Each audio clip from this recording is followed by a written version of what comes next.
Now on USA Tonight. Tropical twosome. Bonnie breaks up.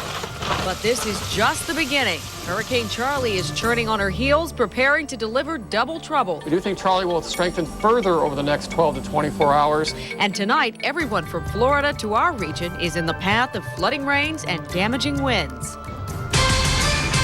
From 9 WUSA, this is USA Tonight with Derek McGinty. Substituting tonight, Leslie Foster. Good evening. What you could easily call the storm of the century is bearing down on Florida tonight. It's actually two storms, Bonnie and Charlie, bringing a rare 1-2 punch to the coast. The U.S. coast hasn't seen this kind of scenario since 1906. And when the storms are finished with Florida, they're expected to hit the U.S. hard, or rather us hard. Right now, some 800,000 people have been ordered to evacuate Florida's coast from the Keys to Tampa Bay. Hurricane Charlie is expected to swamp the west coast tomorrow. Forecasters say it could bring tornadoes and 12-foot-high surf to the Tampa Bay and Fort Myers area. Meantime, Tropical Storm Bonnie is breaking up after arriving and hitting the Panhandle. The evacuation order includes MacDill Air Force Base. The base holds the U.S. Central Command. That's the nerve center for the war in Iraq. The meteorologist Tony Pan has been tracking the storm and looking at what they could mean for us. I think for the most part for us tonight and during the day tomorrow, it's just going to be a bunch of heavy rain. Bonnie's not really all that impressive as far as the first part of the 1-2 punch, but Hurricane Charlie is going to be very powerful, and it could really give us some damage here over the weekend. So let's focus in on that first of all. What's interesting about these two storms is you have Bonnie forming one place, Charlie forming another place. They both come together at the same time, hitting the same place. That's very unusual. Hours. Yeah, within 24 hours. It is kind of unusual. But once again, Bonnie didn't really do much down there. Right. So, I mean, we're making a big deal out of that. It's 1-2 punch, but Bonnie really didn't do much of anything in Florida. Bonnie just sort of said hi. Exactly. It's just going to be a bunch of heavy rain for us, and it was for them down there as well. But let's take a look at what we can expect here at home from Bonnie and Charlie. First of all, the heavy rain. That's going to come tonight and tomorrow morning from the leftovers from Bonnie. Flood watch is in effect. Flood warning is in effect for the city, as a matter of fact. Now, over the weekend, when Charlie comes through here, Saturday night and Sunday morning, that's when we could see some wind damage. Tornadoes are possible when leftovers from tropical systems come through. Power outages. I'm not going to say it's going to be exactly like Isabel, but a little taste of that possible if the storm track holds for what's left of Charlie when it comes through. Initially here tonight, we just have the heavy rain. That's the local radar. You see that big batch of rain coming up through the Carolinas. That's the outer edge of Bonnie, but the circulation is hardly noticeable. It's barely a tropical system anymore. I mean, there's still a circulation down there, but we really have to start focusing now on Charlie. That's the latest satellite imagery of Charlie. A beautiful storm there on the satellite. Great outflow, nice banding features. It's going to go across the western part of Cuba tonight.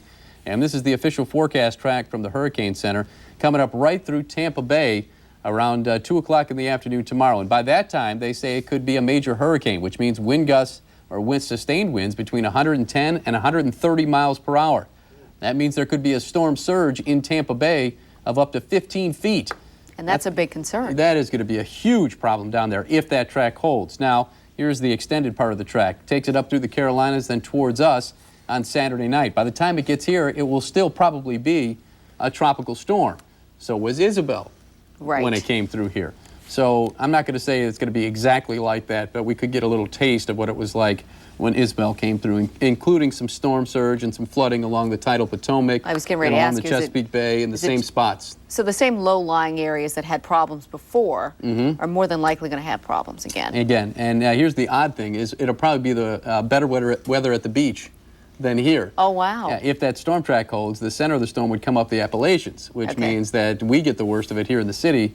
And those of you that have been, the hundreds of you calling the weather office about what the weather's going to be like at the beach, it probably won't be as bad as here. It'll probably rain a little bit, but not as bad as it will be here. It's a rare thing to say that. To say that when you're talking about tropical systems, yes. Of course, this is all, dependent upon where the storm goes. It's still hundreds and hundreds of miles away from us. So there's no chance, though, that this thing may redirect and miss us altogether. We're going to get something, right? Chance. Oh, is there? Sure, yeah. I mean, like I said, tropical systems do weird things all the time. So this is dependent upon all of these things I've just told you, upon that track holding.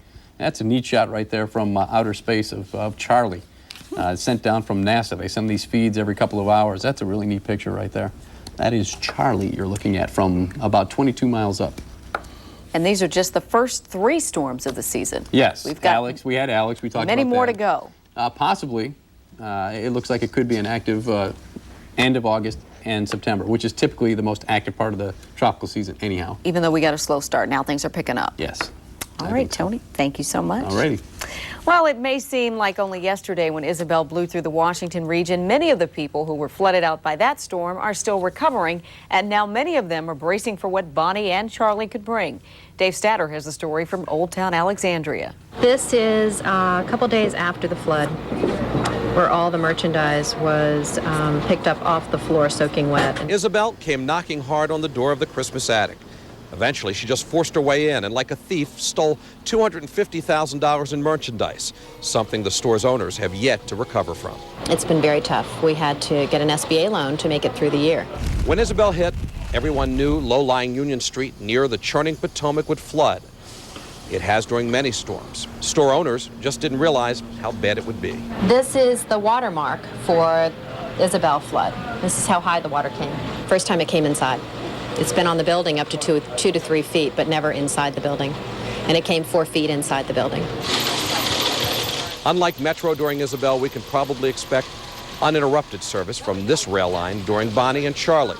That's only because it's elevated, well above the floor of the store. Getting everything up off the floor is going to be important.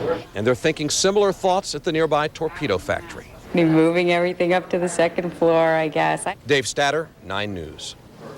Hurricane Charlie is still a day away, but the orders to get out of Dodge are coming loud and clear. The evacuations of as many as 380,000 people are taking place in the Tampa Bay area. Jennifer Donnellan is in Clearwater, Florida with the story. Jennifer. Hi, Leslie. Well, I can understand that Hurricane Charlie certainly has folks there in the Washington, D.C. area reminiscing about Hurricane Isabel. I am standing on Clearwater Beach, and let you take a look behind me. The surf has begun to pick up. It's a beautiful evening, though. The sun is shining. We have a few people trying to enjoy the final moments of their vacation, which has been cut short by Hurricane Charlie. Largest evacuation ever in the history of this county. That began just about an hour ago. They'll have until tomorrow afternoon to get out. The shelters have opened up. As Hurricane Charlie gets ready to move in, Florida residents are moving out, stocking up and boarding up. I am here boarding up because if the hurricane does come this way, I would rather be prepared than not. Charlie is expected to make landfall in the next 24 hours, with winds predicted to reach 100 miles an hour. I do think Charlie will strengthen further over the next 12 to 24 hours. Perhaps to Category 3 intensity. A mandatory evacuation of the Florida Keys was ordered, but a jackknife trailer on the only highway out made leaving difficult. Charlie is part of a 1-2 punch for the Sunshine State. Tropical Storm Bonnie crossed the Florida Panhandle this morning. Unlike Bonnie, Charlie is a much stronger storm. Here in Clearwater Beach, residents aren't taking any chances. They're preparing. There's even talk that the city may cut off electricity to the beach before Charlie does. Governor Jeb Bush has declared a state of emergency for the entire state. In the Tampa Bay area, hundreds of thousands have been asked to voluntarily evacuate low-lying areas. The same goes for other parts of Florida's west coast. I'm hoping they won't get that complacent, and yet I hope they'll use a little wise judgment on when they go and where they go. And as for tourists, some are choosing to stay, but this Toronto family is checking out. You're not going to stick around and meet Charlie. No, no, we're going. No one knows exactly where Charlie will hit land, so experts are keeping a close eye on the hurricane's track during this period of calm before the storm. Now, if Charlie stays on his path, then this area will take a direct hit. Let's just hope, Leslie, that Charlie doesn't make his way to Virginia. Let's hope not. You said that there were just a few people trying to get in the last moments of their vacation. Are you finding that there are just a few people still hanging around? Have most of the people obeyed that evacuation order? No, not yet. I agree with you there. I mean, there are several businesses that have not boarded up yet. We're still seeing a lot of people out and about. I'm seeing some kids who are about to do some surfing out here. I think by tomorrow, they're going to really start moving out. They started the evacuations really early because there are only certain roads that you can take out of here. Tropical force winds should be here by about 1 o'clock Eastern tomorrow afternoon. So they want to try and get as much traffic out as they can right now. And we do understand, Leslie, that it is bumper to bumper right now. Jennifer Donnellan reporting. Jennifer, thanks. A surprise resignation comes with an even more shocking announcement in the headlines for August 12th. So I am removing these threats by telling you directly about my sexuality. New Jersey Governor James McGreevey is resigning, he says, because he's gay. The married Democrat has announced that he had a homosexual relationship. With his wife at his side, McGreevey said his actions were wrong. His resignation is effective November 15th. I now pronounce you. The California Supreme Court has nullified 4,000 gay marriages held in San Francisco. Justices ruled the mayor did not have the authority to sidestep state law that defines marriage as a union between a man and woman. Mayor Gavin Newsom says his heart is heavy.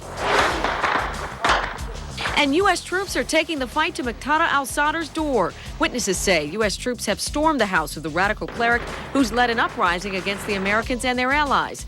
But the cleric wasn't home, and there's no word on where he is. This is the leather sofa a typical American family could get from a fancy schmancy furniture store.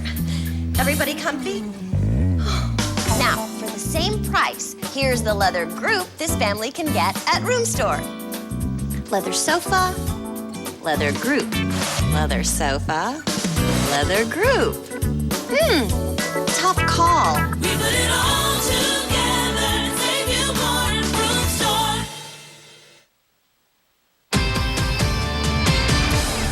Store. Good evening, everyone. I'm Tony Pan in for Topper Shots. Heavy rain possible overnight tonight. A flood watch is in effect. As a matter of fact, flooding is likely, especially in the city. Showers and thunderstorms, heavy rain. Low temperatures will drop down to around 70. 7-day forecast. We were just talking about Charlie. If that comes through here, the leftovers will be Saturday night into Sunday morning with some heavy rain and possibly severe weather. We'll talk more about that scenario tonight at 11 o'clock. See you then.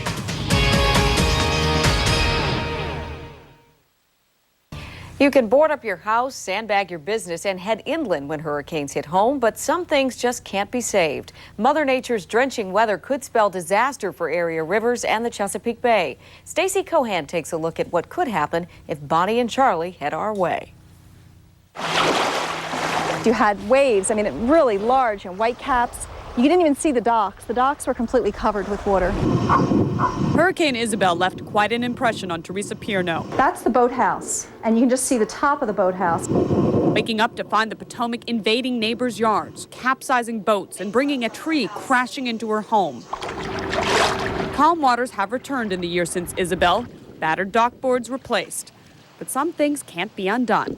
When Isabel hit, it tore through this farmland on the water's edge, soaking the dirt, uprooting trees, taking a 15 feet deep bite out of the property, which went crumbling back into the Potomac. Oh, it was disaster. The missing trees aren't just an aesthetic scar, but a loss of nature's way of protecting the water. Teresa Pierno should know this Isabel victim is also the vice president of the Chesapeake Bay Foundation. What happens is buffers play a major role in helping to filter nutrient pollution. And it's all that runoff, it's all the sediments, the nitrogen, the phosphorus that wind up polluting the Chesapeake Bay and the rivers and causing so much problem. Problems like massive algae blooms that are suffocating creatures in the bay and tributaries like the Potomac. Or watermen who say their pots are becoming coffins for crabs that can't hold their breath long enough to survive the acres of oxygen-depleted water that wash through the fishing areas.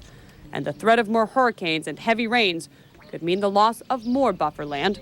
But Teresa Pierno is not giving up. We can't do anything to control Mother Nature, but we certainly can help to prevent some of the kinds of erosion that we saw here from this last storm. The plan is simple but not easy. Replace the trees, plant grasses, encourage homeowners along the water to plant things that will filter all the pollution before it reaches the Potomac. But these things take time, and there isn't a lot of that left before hurricane season hits hard. Now, the numbers prove that heavy rain is bad for the Bay. During the drought years, 2001 to 2002, the water quality improved. But then last year's heavy rains and hurricanes washed record numbers of waste right into the water, and that led to those huge dead zones that we've continued to see this year.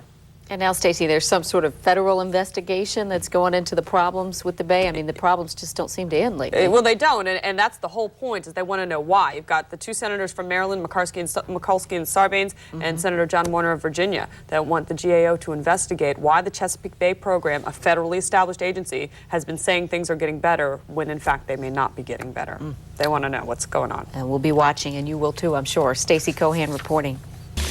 Around here, I'm the keeper of the flame. Some people crave salads, I crave burgers, so I shop Food Lion. Food Lion's hamburger is ground fresh daily. There's terrific chicken and pork and beef cut any way you want, plus fresh produce and everything else you need at low prices. It's one stop for easy savings. Oh, don't get me wrong, I'll eat salad, as long as it's on top of a big, juicy burger.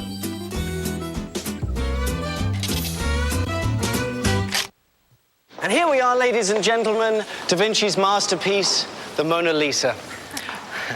Her smile has captivated generations. It's shy, enigmatic, and made all the more enchanting by her beautiful white teeth. There's no teeth. Leonardo isn't the only one who understood beauty. Crest White Strips Premium take off up to 14 years in just 7 days for a beautiful, more magnetic smile. Okay, this way. Crest White Strips. Irresistibly white, irresistibly beautiful. Mike Wallace comes to Entertainment Tonight. I suddenly found myself being cuffed.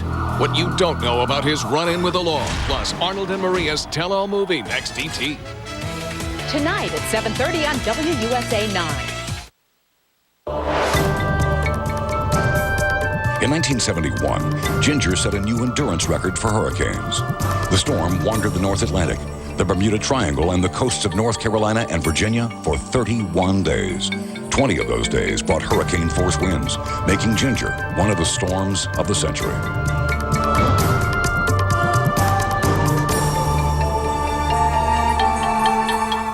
The people living in Florida who are now in the path of Charlie have a choice tonight. They can flee for higher ground or stay and weather the storm.